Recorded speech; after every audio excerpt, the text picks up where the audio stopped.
I want to talk about how nature does not care, and let's talk about. I'd like you to read just a paragraph from Molecules, because I'm Yeah, seeing this all as a bit of a piece, which you've had in front of me, and then we'll yeah. come back.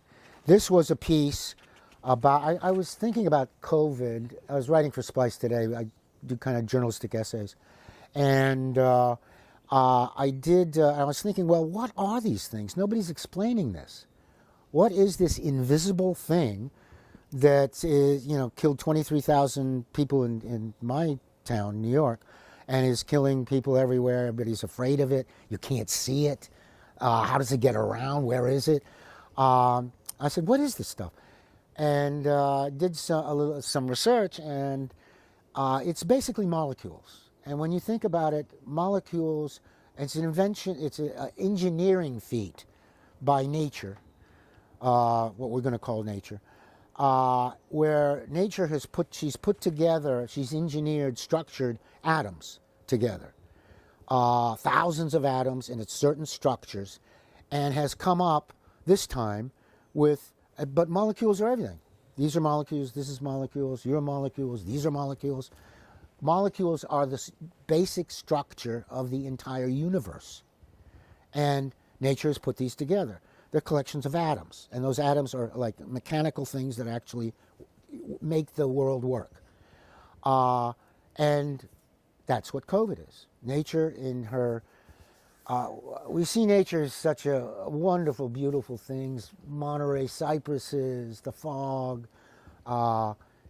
this beautiful house. I mean, nature is benign, it's kind, it's beautiful, and it's also, on the other hand, a bloodthirsty, crafty killer, and a practical joker, and will do anything.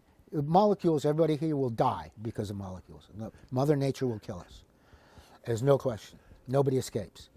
And so I looked into it, and as I looked into it, you realize that, in fact, nature is not a benign thing.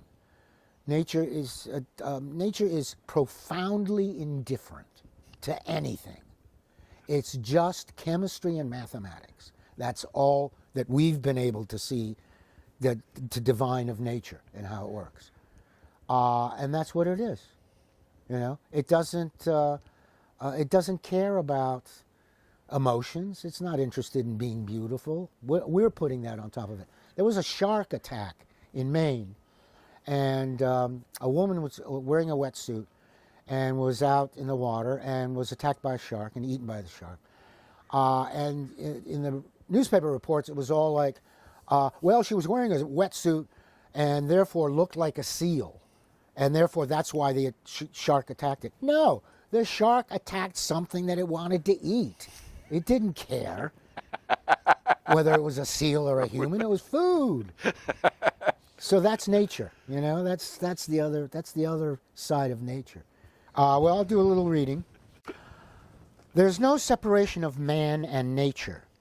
Using chemistry, biology, and physics, she and her molecules are always in control. Mother Nature always bats last, says Robert Watson, a specialist in environmental construction, and she always bats 1,000. Mother Nature is a paradox wrapped in a contradiction. She made the molecules that are graceful gazelles, as well as the hyenas that rip them apart. She's a wildflower meadow shimmering with color that is infested with ticks that can carry 7 different diseases. At an invisible to see 120 nanometers in diameter, SARS-CoV-2 has brought massive global human structures to their knees in a matter of months. Mother Nature's tiny molecules have bitch-slapped Homo sapiens around to remind them who's really in charge. It's all part of the magnificent, horrifying pageant of Mother Nature as she stares at us with blank, profound indifference. Beautiful. Okay. So there you go. So what my thinking is, so here we are, and so with this piece and what happened in New York, I'm thinking a little bit of all of it. when I heard the piece you wrote in New York, and before we talk theatrically, just like how weird was it? Because you were on the subway, you went on the street, you were like the only one on the street, and you really approached it as a reporter, and as a I in your bio it's not included as a humorist, but you are a humorist. Yeah, I would darkly humorous, dark sardonic. We wouldn't know. Sardonic belly laughs. If we weren't dark, we wouldn't be. You wouldn't know me. But yeah, one man's darkness is. I've got a comedy about that I was commissioned to write by the Berlin Film Fund. That's a romantic comedy about executioners in American prisons. Capital punishment, and it's a romantic comedy. So this is what we're dealing with here. It's not going to get made. But let's talk about those. Just how you saw it through your journalistic eye, because you really caught some moments. Yeah. One of the interesting things is going into Whole Foods, it was an essential business, so it was allowed to stay open. And then you come in, and there was like there were a few leftover kind of millennial babes that were like kind of shopping. Let's set we're East Village. Let's get the geography. It's actually specific. the Bowery. The Bowery, okay. Yeah, and our place is actually in a place called Little Italy, North Little Italy. It's right next to Soho. So it's Soho, our place in Nolita, and then the Bowery, and East Village is off a little bit. But it's in the Bowery. It's a Whole Foods, often filled with junkies shooting up. Actually, that's another story. So I walked in because it was our grocery store, and what was interesting, this was the first couple of days of shutdown, was the place was filled with young black kids. And I thought, wow, it's great. They all have jobs, which was important at that point. It still is. And they were all on cell phones, or looking at their cell phones, with grocery carts, and they were loading up the grocery carts. I mean, just loading them up. And I realized they were filling orders that had been phoned in, and they were doing the panic buying that was outsourced, sort of. It was like, this black kid's doing my panic buying. And, a lot of the shelves had been stripped clean. A lot of tomato sauce was gone. Pasta was all gone. And they were bumping into each other. It was kind of a big mess. And other Amazon workers trying to stock stuff. And then there was a couple of millennials trying to grab, oat-infused water or whatever the fuck they drink. So it was like, to me, like an interesting thing, particularly the black kids. And because then from the black kids, I guess they're paid by credit card from some person in a glass tower. And then they're given to Somali guys who are outside. They have these delivery bicycles with like a big train behind them. And they're all Somalis for some reason, really cool guys. And they're loaded up, and those Somali guys like take off. And, so these are the essential workers were still around in the streets. The subway conductors, the bus drivers, the ambulance drivers, there were sirens everywhere taking people off to, it was like the tumbrils rolling during the plague years or something, except it was sirens. They were off to Elmhurst, where most had the highest mortality rate, which was in Queens, which is a black and a brown neighborhood. The cops, those were the essential grocery store workers. Those were the only people around. And the occasional millennial that stumbled out and obviously scared shitless and ran home, I guess. Yeah. There was also a food line, because the Bowery Mission's down the street in the Bowery. And the Bowery's kind of reverted to the old Bowery now, because what's happened is there's 60 million tourists that come to New York. It's one of the most popular tourist places on the planet. And our neighborhood's filled with tourists because it's a quaint, historic old neighborhood. On March 13th, that entire layer of what was happening on the street was peeled out, and there were no tourists. And that made a huge difference.